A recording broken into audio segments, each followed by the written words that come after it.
Greg, Chin Chin, and Bingo. Where are you? We-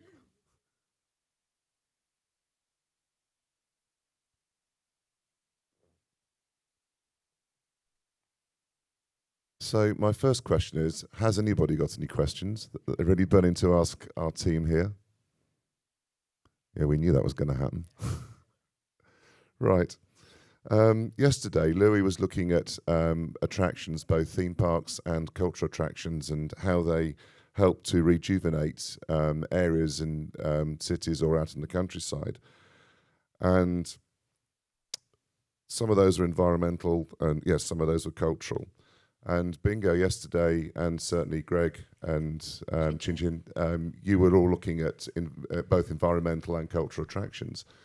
And what I was really impressed with the example that you showed, Bingo, was China has a really bad press for bad care of the environment, and you showed a project that really is sort of turning that round. Now, I mean, is that typical of projects going on in China now, or is that just a one-off?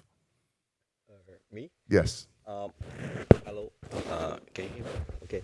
Uh, Actually, this is a first interesting experience that I've come across and related to it. So there must be something else, but I don't know that because the thing that astonished me is Mr. Shah, the chairman, is only a private guy, grew up in the village, and suddenly he has this vision come out from nowhere that being seen as that my village peoples are out of job because the quarry was cultivated too much, and this happening all over China. Anything can be cultivated, can be digged, is overtaken. So there's plenty of this site, and I did not see just my personal experience that anyone is doing these things. He's not only transforming a wasted land to a greenery that, well, create jobs, but he actually turned it into a enterprise, a theme park. And that was his first one. By this experience, he developed the second one and the third one, which is the Legend of Camel Bell in Xi'an, which he got an award. And he has the down the road the fourth, fifth, and five, just because of that, out of nowhere. So I think in China there's still a lot of this kind of non-governmental, private fishermen. They start up small guy, but I think he's already my hero. He's a big guy. Thank you. Nice. Anything to add to that, Greg? You look like you were about to. Oh, no. No, no, okay. I mean, similar question to you and Chin Chin.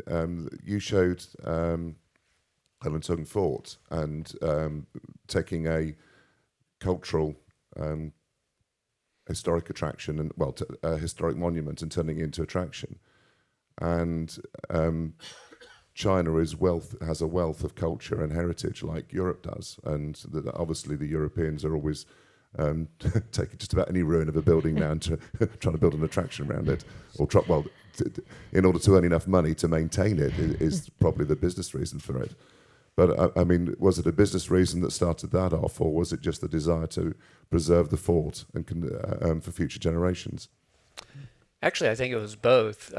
Fortunately, the client at Legend, the chairman, Mr. Chen, I think intellectually and emotionally, he's really proud of China, as most all Chinese people are, of course, but he seemed to be super elevated.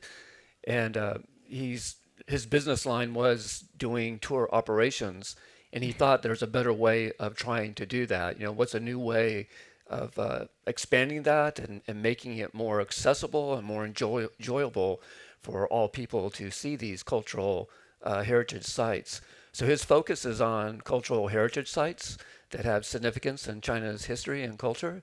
And he's developed this model that we were fortunate enough to work on 3 projects that follow that same kind of model, not just at Hellington.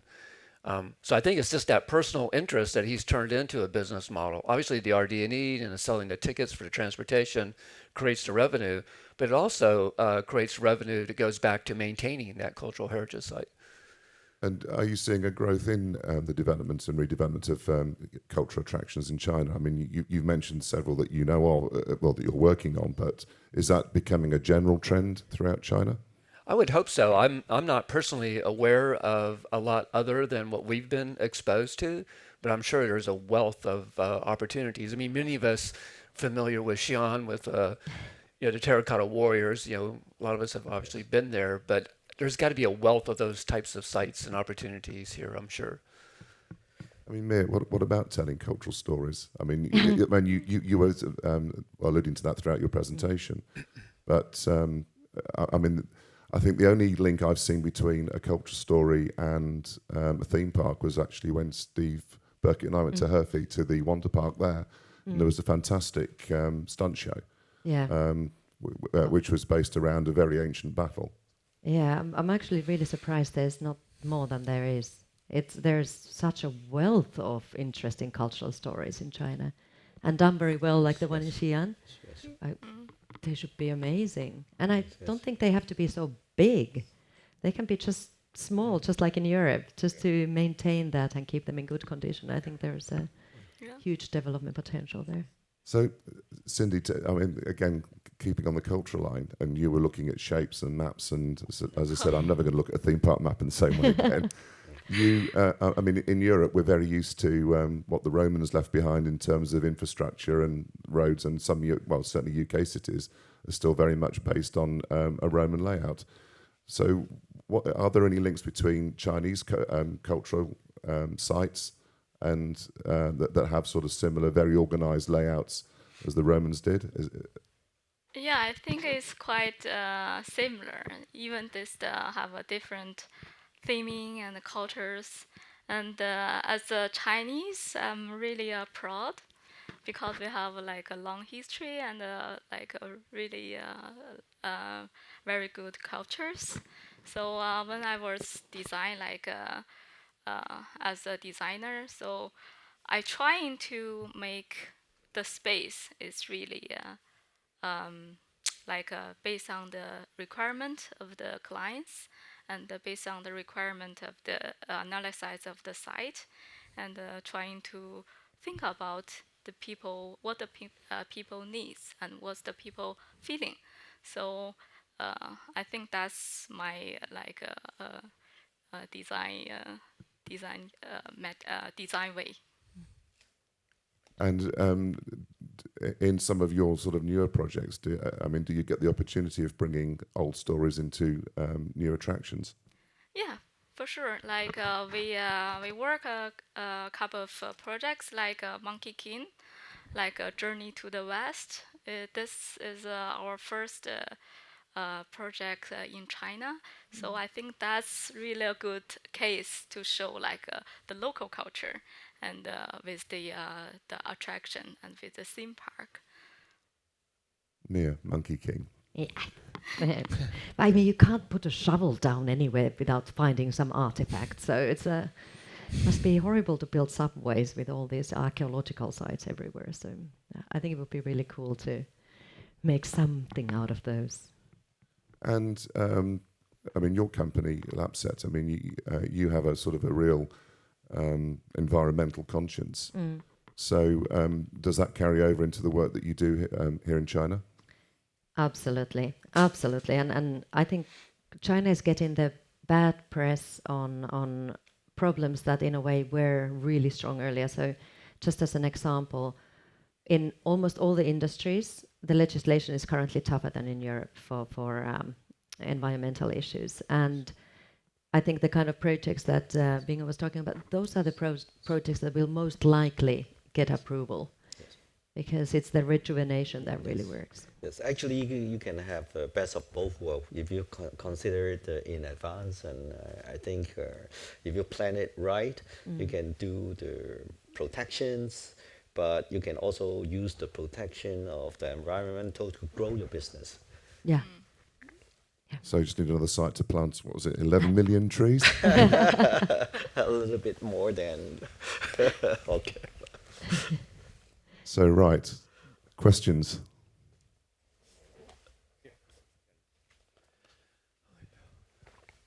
Okay, so just a quick question regarding storytelling and design and planning, so, and architecture, of course. Feng shui, does that ever come into layout of facilities, layout of waterways, pathways, green areas? Do you deal with that? And then how does that sort of juxtapose against or reconcile with sort of Western ways of thinking about layout and planning? Is my question? You volunteered. Just. Okay, I think it's really like in China, the clients have a requirement about the feng shui, and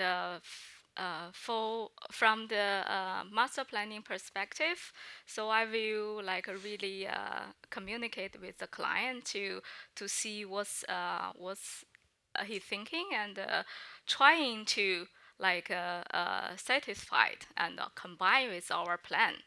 So, but general the layout for the master plan, we mostly think about like how make the land efficient and more enjoyable. So that's how we can balance during the communicate with the clients from the beginning, like really important from the beginning. And it's actually your fourth example is the most feng shui out of them, the organic one. Right, one more question. Thomas. Okay. Testing.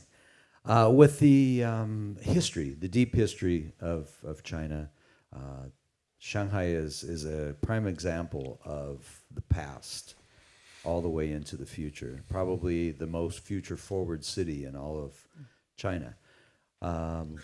When you see all of that architecture and the One Belt, One Road initiative, like what's going on right now, taking shape and creating these tremendous architectural feats and beauty, what do we see as a trend of the future?